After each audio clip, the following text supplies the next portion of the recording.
All right, let's talk about something we all kind of know, the Zodiac. But we're going to dive into a secret history that's been hiding in plain sight. It's a story that hints our ancient ancestors were way more connected than we ever thought. So most of us know our sun sign, right? You're an Aries, a Leo, a Pisces. It's just part of our culture. But what if the real story of the Zodiac is much older, a whole lot weirder, and connects humanity in a way that seems almost impossible? You've probably seen a picture like this before. It's the Zodiac man.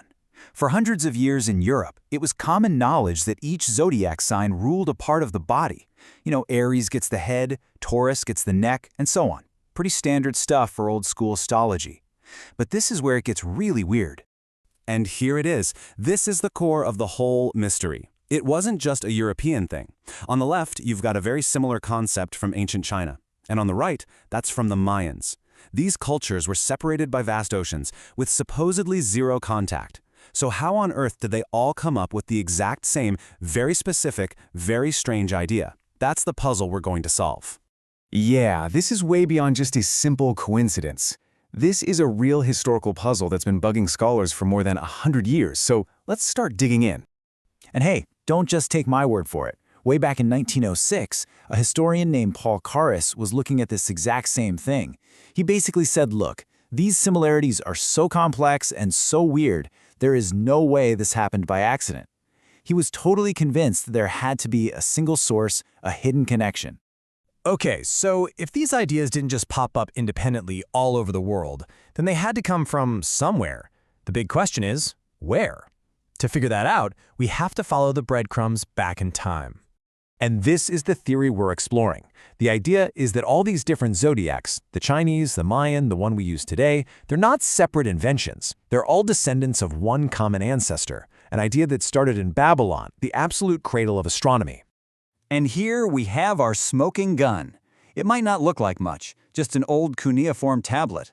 But this thing is basically the Rosetta Stone for this whole mystery. It lists the Babylonian zodiac signs, and what it shows is, well, it's just astonishing. Let's just break this down for a second because it's incredible. Look at the top. The Babylonian sign Kusariku, that's our Aries, the ram. Temenu is Taurus, the bull. Mashu, that's Gemini, the twins. The order, the meaning, it's all there. It's undeniable. This is where it all began. But an idea this powerful doesn't just stay put. It travels. It's like a giant, millennia-long game of telephone, where the zodiac spread from one culture to the next, getting translated, adapted, and remixed along the way. And our first stop on this world tour is Egypt. Just look at these. They're the magnificent zodiacs from the temple ceilings at Dendera. The Egyptians took the Babylonian system and totally wove it into their own beliefs, keeping the core ideas but giving it their own incredible artistic style. It's proof this idea was on the move. So why was this idea so sticky? What made it spread like wildfire? To get that, you have to realize that for ancient people, the zodiac was so much more than a calendar or a horoscope. To the Babylonians, the Assyrians, the Egyptians, the sky wasn't just empty space. It was a divine kingdom. Each constellation wasn't just a fun pattern of stars.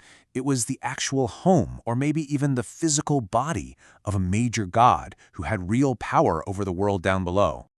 Here, check this out. This is a perfect example. It's an ancient Assyrian standard. At the very top, you see their main god, Ashur, shown as an archer. The pose, the bow, sound familiar? It's the unmistakable blueprint for our modern sign of Sagittarius. The god literally became the constellation. Now for a really fascinating example of how cultures put their own spin on things. Our sign for Cancer is the crab, but for the Egyptians, that same spot in the sky was the scarab beetle. And for them, this little beetle was one of the most powerful symbols in their entire universe. So the story goes like this. The Egyptians saw scarab beetles rolling up these little balls of dung. Then later on, new baby beetles would just emerge from the ball. To them, it looked like a miracle, a creature that could literally create new life from decay. It became this huge symbol of resurrection and eternal life. So huge, in fact, that even some early Christians used the scarab as a symbol for Christ. And that profound belief got mapped right onto the stars. So when you start putting all these different puzzle pieces together, from Babylon to Egypt, all the way to China and the Mayan Empire, A totally new picture of our ancient past starts to take shape. What we're looking at here aren't just a bunch of incredible coincidences. No way. They are the far-flung echoes of a single conversation that started thousands and thousands of years ago. An exchange of ideas that somehow crossed deserts and oceans long before we thought that was even possible. And this brings us right back to that same conclusion Paul Curtis reached over 100 years ago. After laying out all the evidence, he basically said the debate was over.